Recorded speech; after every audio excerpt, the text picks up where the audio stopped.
सभी को जय मसीह की। आइए हम पवित्र शास्त्र के एक वचन को देखते हैं। जब यहोवा परमेश्वर ने आदम और हवा के पाप को ढांपने के लिए एक जानवर की बलि दे करके उसके चमड़े के अंगरखे बनवाकर आदम और हवा को पहना दिए थे। पवित्र शास्त्र में लिखा है, आदम ने अपनी पत्नी का नाम हवा रखा क्योंकि जितने मनुष्य जीवित है उन सब की आदि माता वही हुई। और यहोवा परमेश्वर ने आदम और उसकी पत्नी के लिए चमड़े के अंगरखे बनाकर उनको पहना दिए। आदम और हवा अदन की वाटिका से निकाल दिए गए और यहोवा परमेश्वर ने उनको चमड़े के अंगरखे पहनाकर अदन की वाटिका से निकाल दिया। एक बलिदान किया परमेश्वर ने आदम और हवा के लिए, क्योंकि आदम और हवा ने पाप किया था।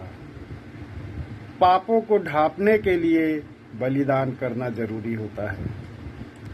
पुराने नियम में अगर हम पवित्र शास्त्र में देखते हैं तो मनुष्य अपने पापों को ढांपने के लिए परमेश्वर के भवन में जानवरों की बलि देता था।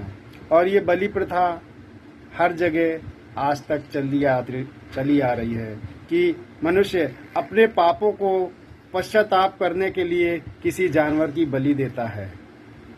लेकिन कहते हैं कि पवित्र शास्त्र के पुराने नियम में ये प्रथा पुराने नियम में हमेशा चलती आई और जानवरों की बलि लोग देते रहे परमेश्वर के भवन में ले जा करके और अपने पाप का पश्चाताप करते रहे। लेकिन जब आदम और हवा के कारण जो मनुष्य जाति के अंदर पाप आया था, उस पाप को मिटाने के लिए जानवर की बलि काफी नहीं थी। इसलिए परमेश्वर ने देखा संसार में कोई ऐसा व्यक्ति नहीं है जो किसी दूसरे व्यक्ति के पापों के लिए अपने जीवन को दे दे।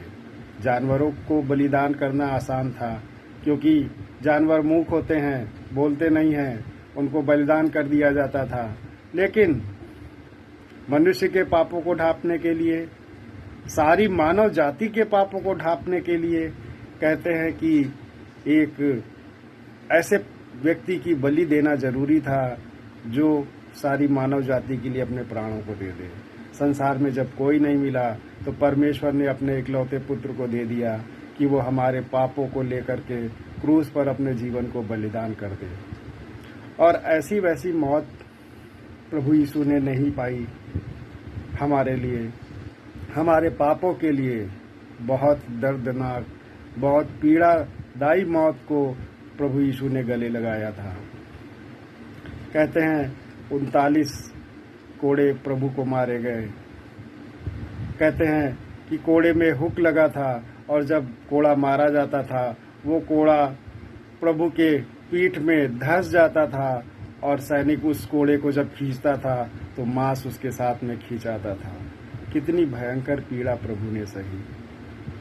क्रूस पर कीलें ठोकी गई हाथ में, कांटों का जब ताज पहनाया गया तो उसमें इतने कांटे थे और उसको जबरदस्ती प्रभु के सर में दबा कर पहनाया गया जिस उसके कांटे प्रभु के सिर में चुभ गए।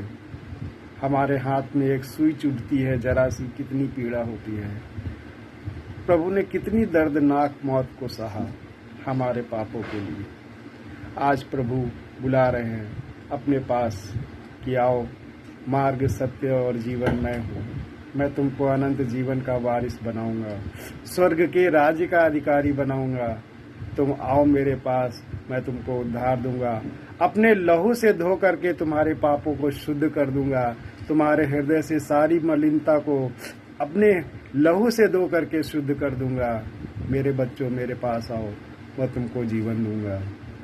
आज हमको जरूरत है परमेश्वर के शरण में आने की, परमेश्वर के पास आने की, कि हम परमेश्वर के पास आएं और परमेश्वर हमको उद्धार दे सके और वो अनंत जीवन दे सके जिसके लिए उसने इस दर्द को सहा और हमारे लिए अपने जीवन को दिया है। सभी को जय मसीह की।